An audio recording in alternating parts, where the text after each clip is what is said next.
저희가 계속해서 하나님의 말씀, 즉 성경에 대해서 공부를 하고 있고요.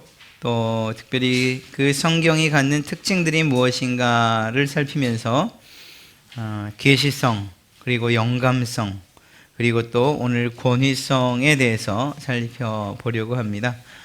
계속해서 이러한 특징들은 몇 차례 더 살펴야 되죠. 계시성이라는 것은 과연 그게 누구의 말씀이냐 하는 것이었어요. 그래서 하나님의 말씀이구나. 우리가 하나님을 어떻게 알아갈 수 있을까? 하나님이 우리에게 자신을 계시하시지 않고는 우리가 알 수 있는 방법이 없구나. 그런데 그 계시가 어디에 담겨 있더라? 성경에 담겨 있구나. 그래서 우리가 하나님을 알아갈 수 있구나. 또 한 가지 영감성이라는 것은, 그러면 하나님께서 말씀하셨다고 하는데 이게 정말 그렇다면 인간 저자와 하나님을 저자라고 할 때에 누가 진짜 저자인가?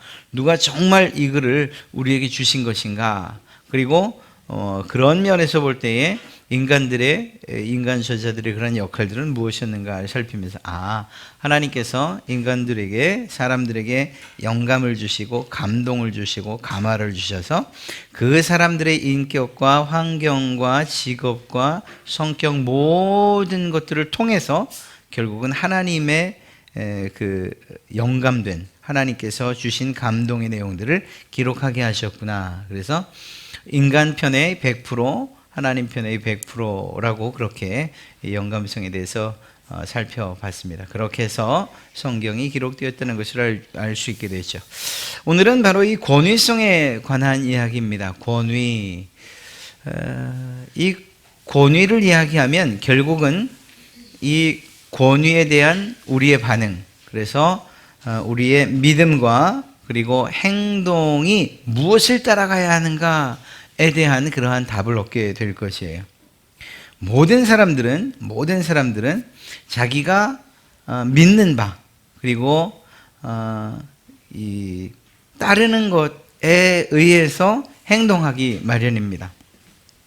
살펴보겠지만 우리의 믿음과 그리고 행동의 근거가 있기 마련이라는 거예요. 그걸 좀 다른 표현으로 하면 우리의 최종적 권위를 우리는 어디에 두고 있는가라는 이러한 질문으로 던질 수 있고요.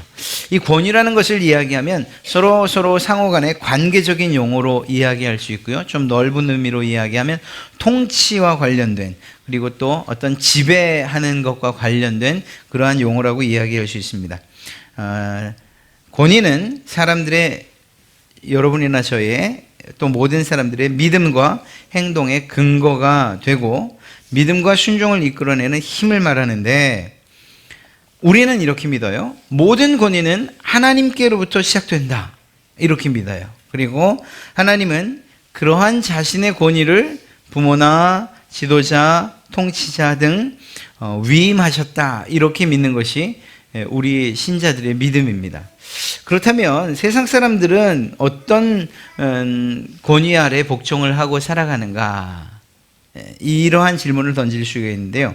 어떤 이들은 지금까지 살아온 전통이나 경험에 권위를 부여합니다. 그래서 다른 사람들이 아무리 새로운 것을 이야기해도 아니야, 예전에 이렇게 하셨어, 또 우리의 조상들이 이렇게 살아왔어, 내가 경험해 보니까 이게 최고야 라고 그렇게 말하면서 믿는 것도 행동하는 것도 이러한 전통과 그리고 경험에 기초한다는 거죠. 또 어떤 사람들은 아무리 경험이 중요하고 전통이 중요해도 지금 이 시대에 전문가가 따로 있는데, 그러면 요리 전문가에게, 또 뭐 건축, 그러면 건축 전문가에게, 이렇게 전문가가 있는데 그 사람이 제일 잘 알지 않겠어? 그러니까 그 사람을 믿고 따라야지, 이렇게 이야기를 하는 거죠. 그렇게 해서 전문가에다가 자기의 권위를 부여하는 거예요. 자기가 순종하고 따를 그러한 권위를. 또 어떤 사람은 전문가고 뭐 전통이고 경험이고 이거 없어, 그냥 나는 내가 중요해, 내가 중심이야, 내가 내 권위의 최고에 있고 싶어, 이렇게 말합니다. 그래서 다른 사람이 뭐라고 말하든 전통이나 경험이 어떻든 간에 그건 상관없어요. 그리고 시대적인 흐름 뭐 이런 것도 상관없어요. 문화와 사조 이런 것도 상관없어요. 그냥 난 내가 좋을 대로 사는 거야. 내 믿음, 내가 믿는 게 믿는 거고 내가 행동하는 게 그게 올바른 행동이야. 이렇게 믿죠.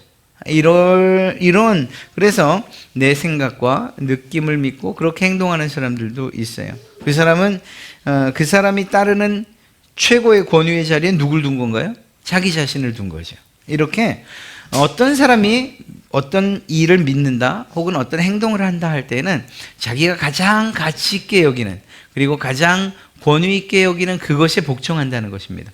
우리 신자들은요, 마땅히 하나님의 말씀과 그 말씀에 최고의 권위를 두죠. 그리고 그것에 따라서 생각하고 믿고 행동하는 거예요. 여러분은 무엇에 따라서 행동하십니까? 이렇게 물으면 우리 신자들은 하나님의 말씀이죠. 이렇게 얘기를 해요. 이유가 뭘까요? 우리는 하나님의 말씀에 최고의 권위를 두기 때문이에요. 우리의 세상 역사, 전통, 경험, 나 자신, 뭐 학교에서 배우는 지식과 학문 이거 다 필요 없어요. 왜냐하면 이 모든 것을 창조하신 그분이 하나님이라고 우리는 믿고 있기 때문에 그 하나님에게 최고의 권위를 두는 거예요. 그리고 그 하나님이 말씀하신 것에 따라서 우리는 살아가고 우리는 믿는 거예요. 이것이 우리 신자들의 믿음이죠. 이것을 좀 더 구체적으로 오늘 살펴보려고 하는 것입니다. 여러분, 혹시 예수님을 믿는 여러분들에게 제가 여러분은 무엇을 기준으로, 여러분의 삶의 기준은 무엇입니까? 그리고 근거는 무엇입니까? 이렇게 묻는다면, 그러게요, 돈이지요? 아니면 앞서 말씀드린 전통이나 경험이죠? 내가 학교에서 배워온 것들이죠? 이렇게 얘기하시겠습니까? 적어도 우리 신자라고 한다면 우리의 삶의 기준은 하나님이시죠. 그리고 그 하나님이 하신 말씀이 제 삶의 기준입니다. 이렇게 말할 수가 있어야 될 것입니다.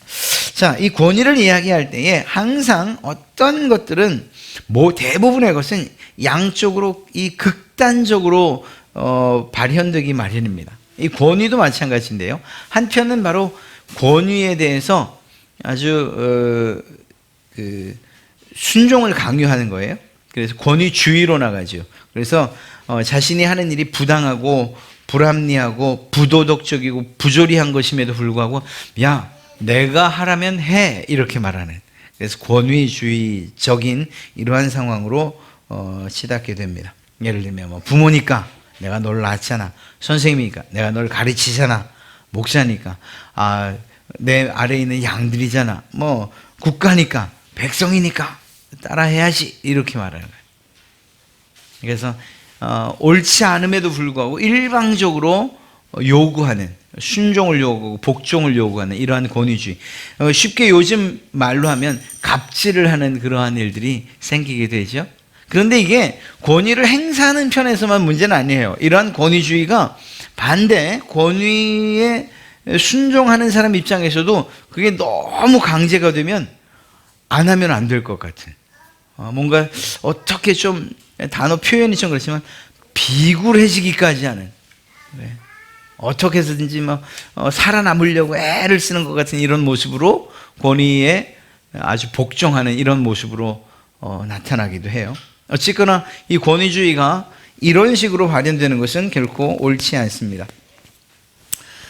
권위주의의 반대편으로는 방종이라고 이야기할 수 있어요. 무슨 말인가 하면 권위를 인정하지 않는 거예요. 권위는 무슨 권위? 나는 내가 살아가는 거지. 아까 말했던 것처럼 나는 내가 중심이고 내가 생각하는 게 옳고 내 느낌대로 살아가는 거지 무슨 권위가 필요 있어? 부모님? 그냥 날 낳아주셨을 뿐이지. 국가? 내가 국가를 선택하고 싶어서 선택했나? 낳아보니 대한민국 사람인걸? 아마 이렇게 말하면서 권위에 대해서 별로 인정하고 싶어 하지 않아요? 쉽게 자신들의 그러한 행동에 대해서 자유라는 혹은 인권이라는 이러한 표현을 쓰면서 권위를 부정하지요. 그래서 이 권위주의로부터의 탈피 혹은 좀 자유를 누리려고 하기도 하고, 그리고 그것들을 좀 파괴해 보려고 하는 이런 노력들이 있어요. 그런데 그것이 좋아요. 좋은데, 그래서 특별히 권위적이지 않고, 그래서 좀 더 소통도 잘 되고 협업도 잘 되고 하면 참 좋은데 이게 늘 좋은 방향으로만은 가지 않죠. 좋다고 해서. 이게 무슨 말인가 하면 그냥 제대로 된 합법적인 그러한 권위도 무시하는 거예요. 이게 올바른 예가 될지 모르겠는데 공권력, 공적인 권위가 무시되는 일들이 우리나라에서 좀 있죠. 뭐 예를 들면 뭐 법으로 정했다고는 하지만 소방관들이나 경찰관들을 이 취객들이 폭행하는 이런 일들, 이건 말도 안 되는 거잖아요. 그렇죠. 그런데 그런 일들을 해요. 뭐를 가지고서 이유를 대죠?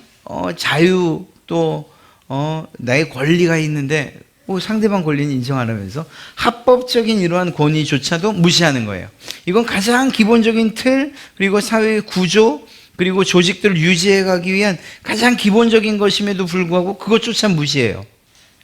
이게 방종으로 나가는 거죠. 권위 자체를 부정하는 이러한 방종은 혼란 혹은 무질서로 이어지기 마련입니다. 종종 그 파출소나 지구대 CCTV 뉴스에서 이렇게 보여주잖아요. 뭐 술 먹으면 다 해요. 뭐 치고 그래요. 나중에 어떤 처벌을 받는지 모르지만 하여간 그 순간에는 경찰들이 어떻게 쩔쩔매 그런 거 보면 참 이해가 안 되죠. 그러나 그런 모습으로 방종의 모습으로, 그래서 정당하고 합법적인 권위조차도 무시하는 이런 경향으로 나타나는 거예요. 그러니까 올바른 권위를 인정하고 그 올바른 권위에 순종하는 복종이나 혹은 강압적인 복종이 아니라 적극적인 그리고 자발적인 순종을 하는 이런 관계가 된다면 참 좋겠죠. 그런 면에서 그리스도인들의 특징을 이야기하라고 한다면 그것은 권위를 인정한다는 데 있어요. 물론 앞서 말씀드린 것처럼 이게 권위주의적으로 된 그런 교회도 있고, 그래서 어떤 목사나 혹은 당회나 혹은 장로 혹은 이렇게 그게 계급이 아니고 힘의 서열이 아닌데 여기에 그냥 마치 그 보고가 배를 불뚝하게 불리는 것처럼 힘을 주고서 그것으로 일반 성도들을 어떻게 자신의 권위 아래 두려고 하는 일들이 없지 않아 있지만, 그러나 올바른 교회라고 한다면 그것은 자기의 권위를 드러내기보다는 하나님께로부터 받은 그 권위를 잘 선용하고 사용할 수 있도록 그렇게 하는 그런 방향으로 권위가 사용되어야 되죠. 그리고 그러한 합법적인 권위에 대해서 성도들은 자발적으로 순종해서, 그래서 서로 간에 유기적으로, 그리고 정말 그 관계가 매우 좋게 이렇게 맺어져야 되는 것, 이것이 교회 안에서의 권위와 그 권위에 대한 순종이라고 이야기할 수 있습니다. 자, 이때에 그리스도인들이 가장 중요하게 가장 높은 권위로 최고의 권위로 삼아야 될 것이 무엇이냐? 하나님이죠. 하나님. 여러분, 하나님보다 더 높은 권위를, 그리고 더 가치 있는 권위를 가지신 분이 계십니까? 그렇다면 우리는 하나님 아버지가 아니라 그 누군가의 이름을 부르며 거기에 절하고 거기에 기도하고 해야죠. 우리가 하나님 아버지라고 기도하는 것, 그리고 그분이 전능하시다 혹은 그분의 성품들을 이야기하면서 우리 하나님은 이라고 이야기하는 이유는 그 하나님이 최고의 권위를 가지신 분이시기 때문이에요. 나 혹은 내 아내나 남편 혹은 교회에서의 목사나 장로, 이것과는 비교할 수 없을 정도로, 우리 인간인데 인간과는 전혀 다른 차원의 그리고 전혀 다른 관점에서의 최고의 권위를 가지고 계신 그분이 바로 하나님이시죠. 우리는 하나님에게 가장 최고의 권위를 둡니다. 그런데 문제는 무엇인가 하면 그 하나님이 어떤 한 사람 한 사람에게 혹은 이렇게 공적인 석상에서 이 말씀하시는 것이 권위가 있다는 사실을 알겠는데, 그러나 시대적으로 장소적으로 하나님께서 계속적으로 계시하셔야 되고 임재하셔야 되는 이러한 일들, 하나님이 못하시는 것은 아니나 그것을 어떻게 해결하셨는가? 역사적으로 성경을 두시고, 그래서 그 성경에 하나님의 말씀을 담아두시고 그 말씀을 기준으로 하나님의 권위를 우리가 그 말씀에 복종하고 순종하는 것으로서 하나님의 권위를 인정하게끔 그렇게 하셨단 말입니다. 이거는 당연한 일이에요. 우리가 잠시 뒤에도 살펴보겠지만 어떤 왕이 조서를 내려요. 칙서를 내려요. 그러면 막 말 타는 사람이 드라마 보면 막 달려가죠. 어명이요. 그러면은 어떻게 합니까? 왕이 왔어요? 왕 안 왔죠. 그러면서 이게 뭐라 그러죠? 이거는 하여튼 머리를 쫙 펼쳐들면서 어명이요. 그러면 어떻게 해요? 다 무릎 꿇고서는 고개도 못 들죠. 그게 뭐죠? 그 이유가 뭐죠? 여기 왕이 안 왔지만 왕이 한 말을 내가 적어 보냈다는 얘기죠. 그 써간 그 내용이 왕의 말이라는 거예요. 그래서 그 왕의 말 앞에 마치 왕이 있는 것처럼 복종하는 거예요. 엎드리는 거예요. 그 권위에 순종하는 거예요. 거기에서 에이 뭐 어디서 말도 안 되는 편지 하나 들고 와갖고 왕 거라고 이렇게 해서는 큰일 나는 거죠. 그건 왕을 능멸하는 일이죠. 그 어명이요 그러면 딱 벌써 머리가 숙여져야 되는 거예요. 그것처럼 하나님이 최고의 권위자이십니다. 우리에게, 우리 신자에게. 그러나 그 하나님께서 이곳에 나타나지 않으신다 하더라도 하나님의 말씀이 우리에게 전해진다고 할 때에 하나님의 명이요라고 이야기한다면 우리는 마치 하나님을 대하는 것처럼 하나님의 말씀을 대해야 된다는 거예요. 그래서 성경에 우리는 최고의 권위를 둔다 이렇게 말할 수 있고 그것이 결코 틀린 일이 아니라는 것입니다. 그래서 신자들은 성경을 최고의 권위로 둬요. 성경이 가지고 있는 그 권위를 인정한다라는 것이죠. 이유가 뭐라고요? 하나님의 말씀이기 때문에. 그래서 성경은 하나님이 하나님의 백성을 다스리는 그러한 도구 혹은 통로로 이 성경을 사용하셔요. 성경에 담겨져 있는 수없이 많은 율법들, 그것은 하나님께서 당신의 백성들을 다스리기 위한 법으로 주신 것이죠. 그 법을 기준으로 해서 하나님의 백성들은 살아가야 되는 거예요. 그렇게 하나님의 백성들, 비록 하나님이 아니지만 하나님의 권위를 부여받은 왕이 혹은 종교 지도자들이 백성들을 가르치고 다스릴 때에 하나님께서 주신 그러한 법칙이 무엇이냐? 이 하나님의 말씀이라는 거예요. 그 안에 백성들이 살아가야 될 그러한 방법, 또 백성을 다스려야 될 그러한 통로가 이 성경 안에 담겨져 있다는 거죠. 그런 면에서 볼 때 또 성경은 우리의 믿음과 행동의 최고의 기준이고 절대적인 법칙이다. 왜냐하면 우리가 믿는 사람이잖아요.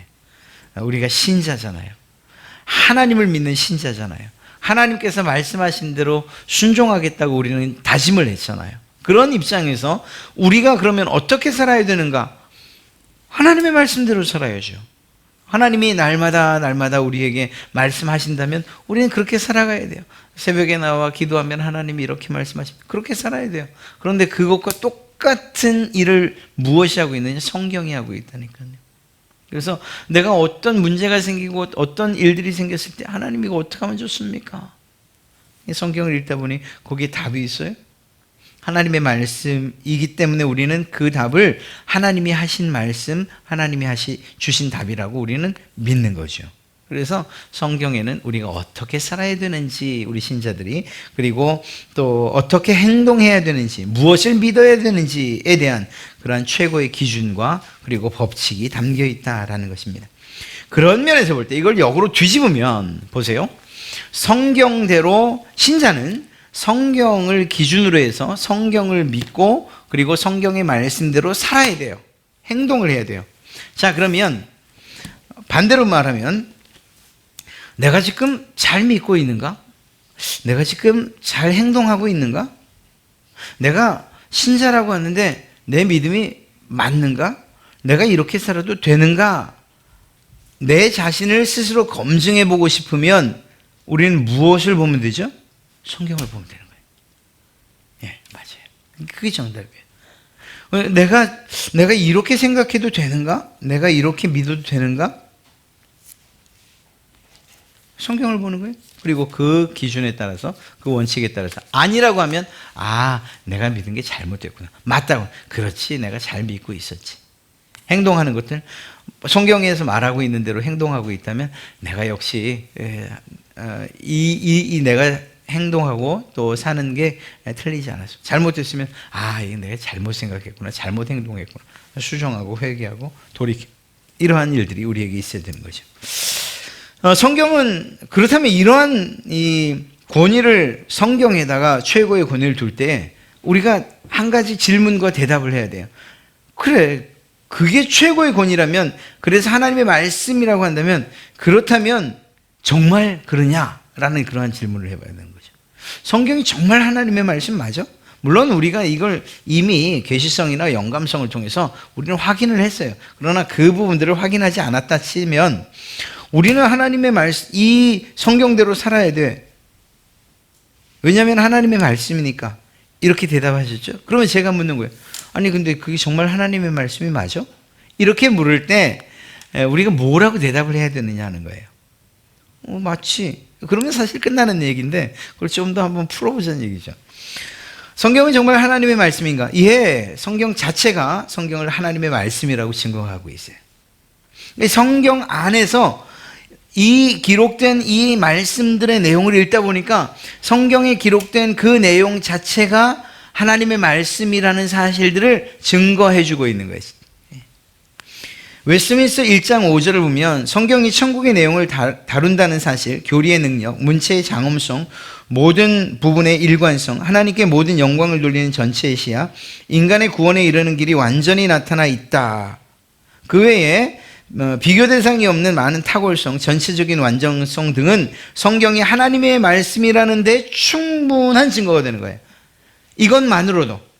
이것만으로도 성경은 충분한 증거가 돼요. 하나님의 말씀이라. 그런데 그럼에도 불구하고 성경이 전혀 오류가 없는 진리고 신적인 하나님의 권위를 갖는다는 사실을 우리가 완전히 수긍하고 확신하게 되는 것은 우리의 마음 속에서 말씀으로, 그리고 말씀과 함께 증언하시는 성령의 내면적 역사, 성령님께서 우리 가운데서 깨달아 알게 해주시기 때문에, 그리고 이때의 깨달음이라는 것은 막연하게 그냥 성경이 하나님의 말씀이라는 걸 믿어 이렇게 강요하시는 것이 아니고, 성경을 읽다 보니까 이 성경을 읽을 때, 어떤 부분을 읽을 때 우리 가운데 성령님이 말씀하시는, 깨닫게 해주시는 거예요. 이게 성경이 하나님의 말씀이라는 것을 이 성경이 자기가 직접 증거하고 있구나 라는 것을 성령님이 깨닫게 하신다는 거예요. 우리가 지식적으로 성경이 하나님의 말씀이라는 걸 증거하고 있는 내용이 어디 있을까 이렇게 밑줄을 쳐가면서 지식적으로 아는 것이 아니고, 성경을 읽다 보니까 정말 연결되지 않는 부분들, 그리고 전혀 상관없는 부분들 같은데 그것들이 서로 연결되면서 이게 하나님의 말씀이구나 라고, 이 기록된 하나님의 말씀이구나 이렇게 성령님께서 깨닫게 하시는데, 이것과 상관없이 성경은 하나님의 말씀이야 믿어 이렇게 하시는 게 아니고, 성경을 읽는 과정 가운데서 이게 하나님의 말씀이구나 라는 것을 깨닫게 해주신다는 거예요. 그러니까 성령님께서 개입하시고 또 간섭하셨지만 궁극적으로는 성경이 하나님의 말씀이라는 것을 스스로 증명하고 있다, 이렇게 이야기할 수 있는 것이죠. 그 내용을 보면 첫째는 예수님께서 자신의 모든 가르침이 하나님의 말씀이라고 이야기하고 계십니다. 요한복음 7장 16절 말씀을 보면 내 교훈은 내 것이 아니요 나를 보내신 이의 것이라. 그러니까 예수님께서 하신 모든 말씀들과 교훈들은 내 스스로 이야기하거나 내가 내 자의적으로 말한 것이 아니고, 뭐라고요? 하나님 아버지의, 즉 나를 보내신 이의 것이다, 하나님의 말씀이다, 이렇게 예수님이 말씀하고 있는 거예요. 그러니까 우리는 하나님의 말씀과 예수님의 말씀을 따로 분리할 이유가 없는 거예요. 예수님이 하신 모든 말씀은 하나님께서 하신 말씀들을 대신하신 것뿐이라고 믿어도 우리는 결코 틀리지 않습니다. 예수님이 스스로 증명해 내신 거죠. 뿐만 아니라 예수님께서는 예수님 그분이 하신 말씀뿐만, 즉 사복음서뿐만 아니라 앞에 기록된 구약과 뒤에 기록된 신약, 이 모든 성경에 대해서 이 모든 권위를 인정하셔요. 마태복음 5장 77절을 보면 내가 율법이나 선지자, 즉 구약 성경 이 모든 것들을 폐하러 온 줄 생각하지 말아라. 폐하러 온 것이 아니고 완전하게, 즉 인정하시는 거죠. 왜일까요? 하나님의 말씀이기 때문이죠. 또한 요한복음 17장 20절에 내가 비옵는 것은 이 사람들, 이 제자들을 이야기합니다. 제자들만 위함이 아니고 또 그 제자들의 말, 뭘까요? 신약 성경 이후에 기록될 그 하나님의 말씀들, 성경으로 말미암아 나를 믿는 사람들도 위함이라. 그러니까 예수님께서는 후대에 이 사도들을 통해서 기록될 말씀도 하나님의 권위가 담겨져 있다, 이렇게 인정을 해 주신 거죠. 그렇게 볼 때 예수님께서 본인이 하신 말씀, 그리고 구약의 말씀, 앞으로 제자들이 하게 될 신약의 말씀, 이 모든 것에 하나님의 권위를 부여해 주고 계셨어요. 하나님의 말씀이라고 인정하신 것이죠. 예수님의 사도들도 성경에 대한 신적 권위를 인정합니다. 여기서 성경에라고 할 때 이 성경은 자신들이 쓴 편지나 그러한 글들을 이야기하고 있어요. 설교를 포함해서. 고린도전서 14장 37절 보면 만일 누구든지 자기를 선지자나 혹은 신령한 자로 생각하거든 내가 너희에게 편지하는 이 글이 누구의 명령이요? 주의 명령인 줄 알아라. 내가 하는 말이 아니라 하나님의 말씀이다, 이렇게 이야기하고 있습니다. 또한 무엇보다 성령 하나님께서 우리 신자들에게 성경이 하나님의 말씀이라는 것을 믿는 신앙을 주셔요. 아까 말씀드린 내용이에요. 성경을 읽다 보면 어떤 때는 도저히 이해가 되지 않았는데 성령님께서 여러분이 기도하고 하나님 말씀을 깨닫게 해주세요. 설교가 제 귀에 깨달아지게 하시고 또 이해가 되게 해주시고, 이렇게 기도하고 하나님의 말씀을 볼 때 전혀 생각지 않았던 그러한 깨달음이 오는 거죠. 이게 하나님의 말씀이구나. 그런 믿음이 우리 가운데 자라게 된다는 거예요. 이렇게 해서 주어진 이 믿음은 그 누구도 빼앗을 수 없어요. 아니라고 해도, 그래서 과학적으로 아니라고 해도, 이성적으로 합리적으로 생각해도 이게 말이 되냐고 해도 우리는 이 사실을 믿을 수밖에 없어요. 내가 믿은 것이 아니고 성령님께서 우리에게 믿게 해주셨기 때문에 우리는 이 사실들을 믿을 수밖에 없어요. 보세요. 당장에 예수님이 죽었다. 죽는 건 과학적이라고 이야기할 수 있잖아요. 죽는 건 모든 사람이 죽으니까. 살았다. 이 말에 대해서 세상 사람들이 살았다라는 이 말에 대해 믿을 사람이 어디 있어요? 그러나 여러분들은요, 제가 굳이 믿어야 돼요. 믿습니다. 이렇게 말 안 해도 여러분들은 믿어요. 이유가 뭐죠? 여러분들이 믿는 게 아니라는 거예요. 여러분들이 믿는 게 아니고요. 여러분 가운데 그 성령님께서 여러분 가운데 역사하셔서 예수님이 살아나셨다는 그 사실, 이 기록된 하나님의 말씀을 믿을 수 있도록 믿음을 주셨다는 거예요. 그래서 이 믿음조차도 우리는 말하기를 내가 믿은 것이라고 말하지 않고 하나님의 선물이다, 이렇게 이야기하는 것이죠. 그래서 이러한 부분들을 이야기합니다. 고린도전서 2장 13절부터 24절을 보면 우리가 이것을 말하거니와 사람의 지혜가 가르친 말로 아니하고 오직 성령께서 가르치신 것으로 하니 영적인 일은 영적인 것으로 분별하느니라. 육에 속한 사람은 하나님의 성령의 일들을 믿지 아니하나니. 그렇죠. 육적인 사람들은 성경 못 믿어요. 이거 아무도 믿을 수가 없어요. 그런데 세상은 뭐라고 얘기해요? 그 믿지 않는 사람들이 더 합리적이고 더 똑똑하고 더 과학적이라고 이야기를 해요. 그러나 그 진실은 정말 하나님 앞에서 명명백백하게 밝혀질 것입니다. 누가 더 과학적이고, 과학적이지 않아도 상관없어요. 누가 진리를 말하고 있었는가에 대한 것은 말입니다. 그리고 우리는 비록 세상 사람들이 아무리 그렇게 얘기를 해도 나는 이것이 사실이라고 믿습니다라고 하는 믿음을 가지고 있고, 그 믿음이 언젠가 하나님 앞에 가서 진리였다라는 그것을 우리는 증명받을 것이라고 확신합니다. 네. 육에 속한 사람은 하나님의 성령의 일들을 받지 아니하나니 이는 그것들이 그에게는 어리석게 보이며, 하나님께서 성령으로 역사하지 않으시면 성경의 내용들이 다 어리석게 보인다니까요. 어리석게. 또 그는 그것들을 그냥 알 수도 없어요. 그냥 읽기만 하는 거예요. 그러한 일은 영적으로 분별되기 때문이라. 그러니까 성령님께서 영적인 눈을 띄워주지 않으면 성경을 깨달을 수가 없다는 거예요. 여러분, 제가 참 수학을 정말, 영어도 못하지만 수학도 잘 못해요. 공부를 잘 못하네요. 하여간 수학책을 제가 읽을 줄 알까요? 못 읽을까요? 읽지요. 읽는 거야 못 읽겠어요? 읽어요. 저도. 그래도 한글은 아는데 영어로 써있지 않은 이상이야. 읽지요. 읽어요. 근데 읽는다고 아는 건가요? 모르죠. 제가 얘기했던 제 친구, 이 친구 굉장히 제 설교에 많이 등장하네. 수학을 소설책처럼 공부했던 바로 그 친구. 그건 수학책을 이렇게 읽는다니까요. 근데 걔는 알아요. 답이 뭔지를 알아요. 답만 써요, 답만.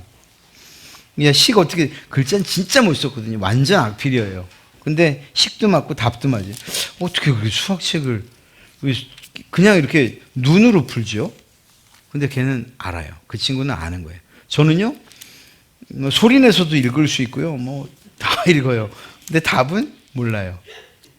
이 차이예요. 성경도 마찬가지예요. 성경도. 성경 읽을 수 있어요. 이거 한글로 되어 있는데 이거 모르겠어요? 그런데 이 성경이 무엇을 말하는지를 알 수 있는 것은 정말 성령님께서 역사하실 때 이 말씀이 무슨 말인지, 그리고 이것이 진리라는 사실, 그리고 하나님의 말씀이라는 사실을 믿게 된다는 거예요. 성령님이 돕지 않으시면 아무도 알 수 없어요. 그런 면에서 볼 때 여러분들이 성경을 읽으면서 잘 이해가 되고, 물론 다는 아니라 할지라도 어떤 부분들이든 정말 세상 사람들이 말할 때 비과학적이고 비합리적이고 비이성적이고 비비비비 하는 일들을 읽으면서도 정말 하나님이 놀라우셔요. 이렇게 역사를 하시다니 라고 그렇게 감탄하며 읽는다면 이미 여러분 안에 성령님이 역사하고 계신다는 그런 증거가 되는 거예요. 아람 군대 18만 5천 명이 송장이 되었더라 한날 아침에. 말도 안 되는 소리 이렇게 안 읽고 정말 기가 막히다 이렇게 감탄하셨어요. 이게 바로 누가 알게 하시는, 성령님께서 깨닫게 하시고 믿게 해주시기 때문이라니까요. 그래서 우리가 성경을 정말 감탄하면서 읽느냐, 이거 빼버려, 이거 말도 안 되는 얘기, 이것도 빼버려, 이렇게 읽느냐, 이것은 결국은 우리 가운데 성령님이 역사하시느냐 그렇지 않느냐 하는 것들을 스스로 증거하고 있는 거라고 이야기해도 틀리지 않습니다. 성경이 하나님의 말씀이라는 것 또한 믿음의 결과예요. 이 믿음은 우리에게서 나온 믿음이 아니고 성령님께서 주신 믿음이라고 이야기하죠. 자, 이것에 대해서 좀 더 신학적인 용어를 쓰면 4번입니다. 성경이 하나님의 말씀이라는 믿음은 어떻게 생기는가? 바로 성령의 조명 혹은 내적 증거. 굉장히 말이 어렵죠. 그냥 쉽게 얘기하면 하나님께서 이해되지 않는 그 말씀을 성령님께서 비춰주시는 거예요. 캄캄했던 그러한 도저히 알 수 없었던 그 부분을 이렇게 비춰서 조명해 주시는 거예요. 그래서 알게 돼. 내적인 증거. 이것 또한 성령님께서 우리 가운데서 깨달아 알게 해주시는 거예요. 아까와 같은 그런 방법들을 통해서. 그래서 성령 하나님께서 우리의 안에서 우리에게 성경이 하나님의 말씀이라는 것을 증언해 주시는 것, 이것을 어려운 말로 성령의 조명 혹은 내적 증거 이렇게 이야기를 합니다. 고린도후서 4장 6절 말씀을 보면 어두운 데에 빛이 비치라 말씀하셨던, 이거 언제죠?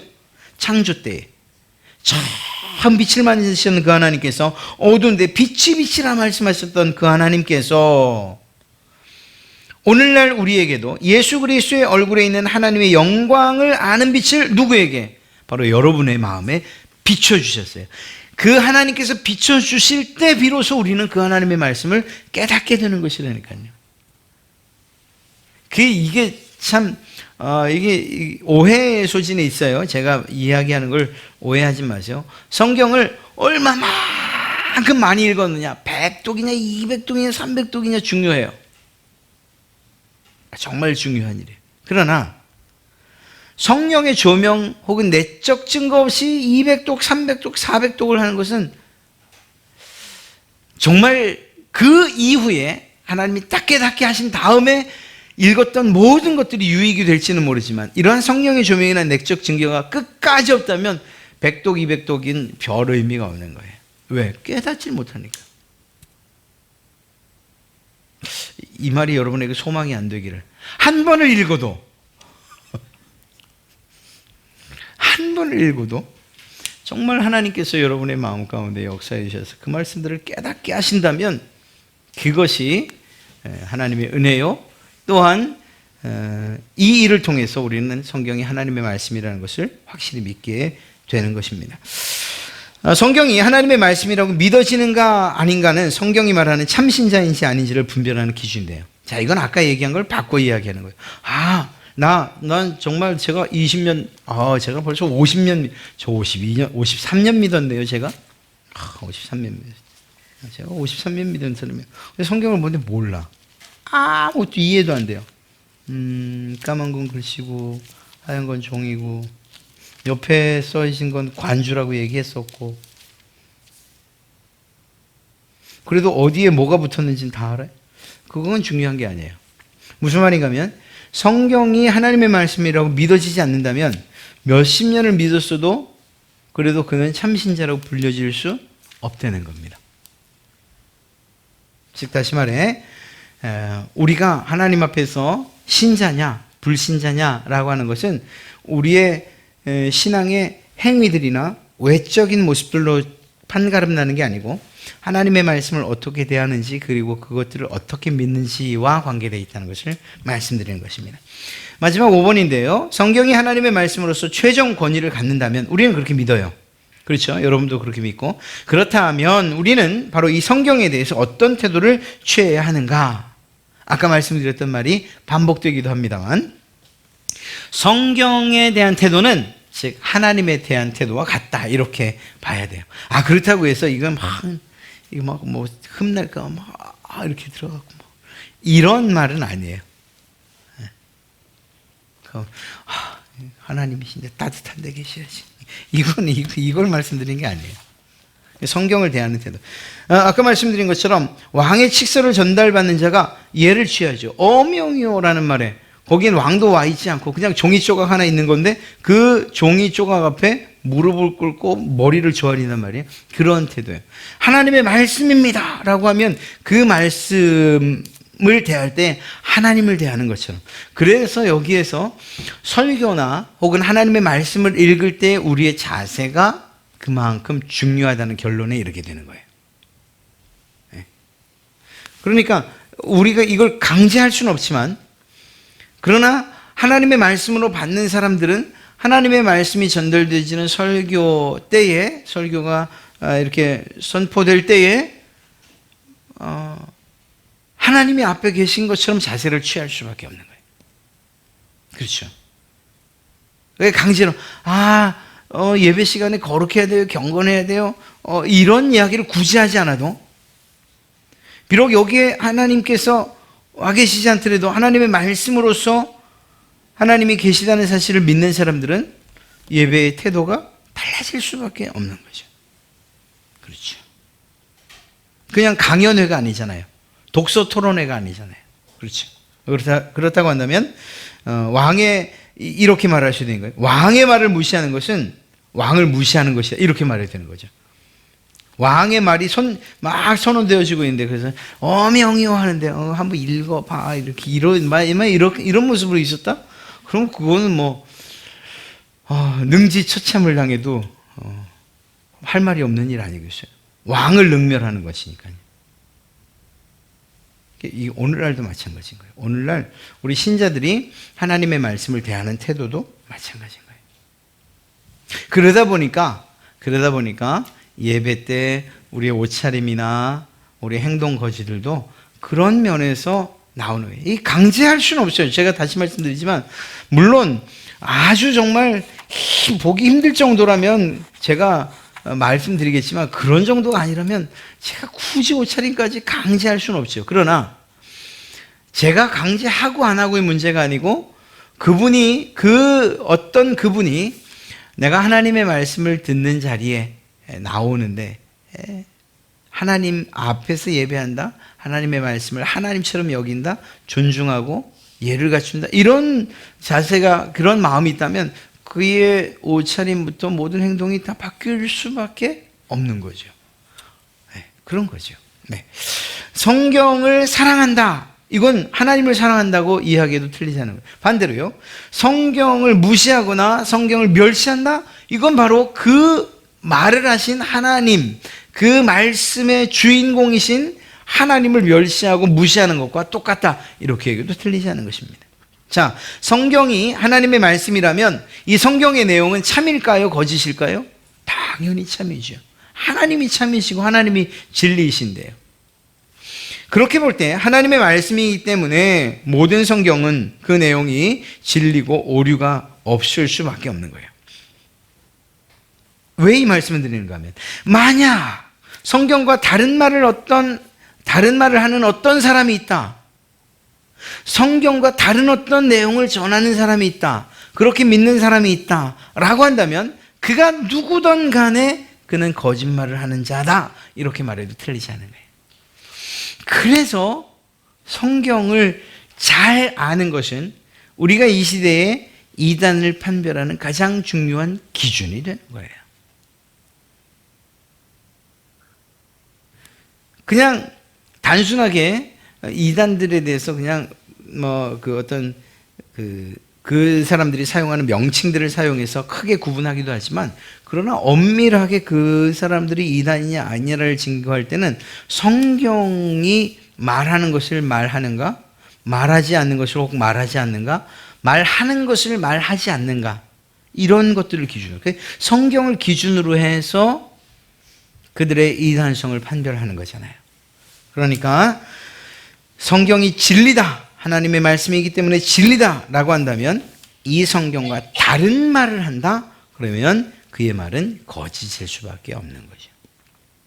예를 들어 예수님은 승리하셨다라고 성경은 분명하게 이야기하고 최후의 승리자로 이야기하는데, 예수님은 구원사에게 실패하셨다. 그래서 내가 구세주로 왔다 라고 말하는 문선명이나 박태성, 조희성 같은 사람이다?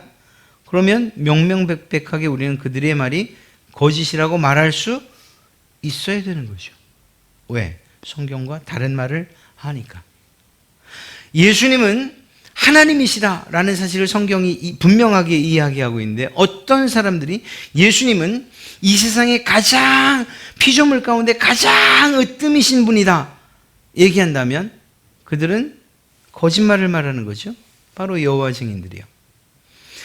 분명하게 이야기하고 있는 내용들. 사실 신천지도 마찬가지예요. 다른 거 다 모르겠어요. 그러나 이만희를 백마탄자다 이렇게 이야기하고 있어요. 성경은 그분을 예수 그리스도라고 말하고 있는데, 내가 바로 백마탄자다라고 이야기한다면 딴 거 볼 것도 없어요. 그냥 그거 하나만으로도 단 한 가지를 거짓말한다면 이미 그것은 성경 전체를, 그리고 그 하나님을 모욕하고 멸시하는 것이라고 봐도 틀리잖아요. 그래서 거짓말하는 자라고 우리는 그를 규정할 수 있어요. 여러분, 제가 그렇게 결정했다고요? 제가 기준이 됐다고요? 아니요. 성경이 기준이 돼서 말이에요. 성경은 신자가 믿어야 할 진리고, 또한 신자가 마땅히 순종해야 할 윤리적 절대 기준입니다. 성경이 우리의 믿음과 삶의 절대적인 권위를 가진 표준이라면 마땅히 신자는 무엇을 가지고 살아야 되는가? 성경 중심적 사고를 가지고 살아야 돼요. 성경. 이게 말이 좀 어려운데요. 그냥 이렇게 쉽게 말씀드릴게요. 어떤 문제를 만나던 어떤 상황에 직면할 때에 이거 어떻게 해? 이런 고민이 생길 때 성경은 과연 무엇이라고 말해요? 이 사실 쉬운 일은 아니에요. 쉬운 일은 아니지만, 그러나 그 방향으로 우리가 의도적으로 생각하고, 그리고 혼자 잘 모르시겠으면 그러면 교회 안에 지도자들이나 혹은 구역장들이나 아니면 또 전화 물어보는 거예요. 성경이 도대체 뭐라고 말하고 있어요? 저는 어떻게 하면 좋겠어요? 라고 묻는 거죠. 그리고 거기에 대한 대답을 그 리더들, 그 지도자들은 성경을 기준으로 해서 바르게 풀어줄 수 있어야 되는 거죠. 이 정도 문제는 돈이면 되고, 이 정도 문제는 몸은 되고, 이건 전화 돌리면 되는 일이고, 이건 사람 만나면 되는 일이고, 그게 아니고. 그래서 도저히 안 될 것만 하나님한테 가져오지. 그게 아니고, 어떤 문제를 만나든, 어떤 상황을 만나든, 하나님은 뭐라고 말씀하시는가? 성경은 우리에게 무엇이라고 말하는가? 그래서, 이렇게 우리는 최종적으로 질문해야 됩니다. 나는 성경을 내 삶의 최고의 권위와 그리고 내 삶의 기준으로 인정하며 살아가고 있는가라는 이러한 질문들을 우리는 던질 수 있어야 돼요. 그렇게 우리가 그리고 또 그러한 마음으로 우리 자녀들을 엄마가 생각하는데 아빠가 생각하는데 넌 이게 옳은 거 그게 아니고 성경을 보니까 하나님 말씀에는 이렇게 대답을 해줄 수 있는 그렇게 자녀들을 양육하는 것. 그래서 그 아이들이 무엇이든지 어떤 문제를 만날 때에 엄마 아빠 중요하지만 그분들의 의견도 중요하지만 그러나 그분들이 말씀하시는 것처럼 하나님의 말씀을 더 기준 삼아 살아갈 수 있게끔 그렇게 양육하고 키우는 것. 이것이 우리 부모들의 책임이고 우리 주일학교 학생들도 마찬가지죠. 선생님이 뭐 어떻게 하면 좋아요? 선생님이 옛날에 그런 경험을 해봤는데 그게 아니고 힘들겠지만 그래도 하나님은 그게 아니라고 얘기하신다. 성경은 그렇게 기록하고 있지 않네 라고 분명하게 이야기해 줄 수 있는 지금 세상은 그렇게 해도 된다고 말하는데 성경은 그렇게 하나님은 그렇게 말씀하지 않으시는 것 같아 라고 이렇게 얘기해 줄 수 있는 그런 선생님들이 이 시대에 필요하고 또 그런 부모님들이 이 시대에 필요하지 않겠습니까?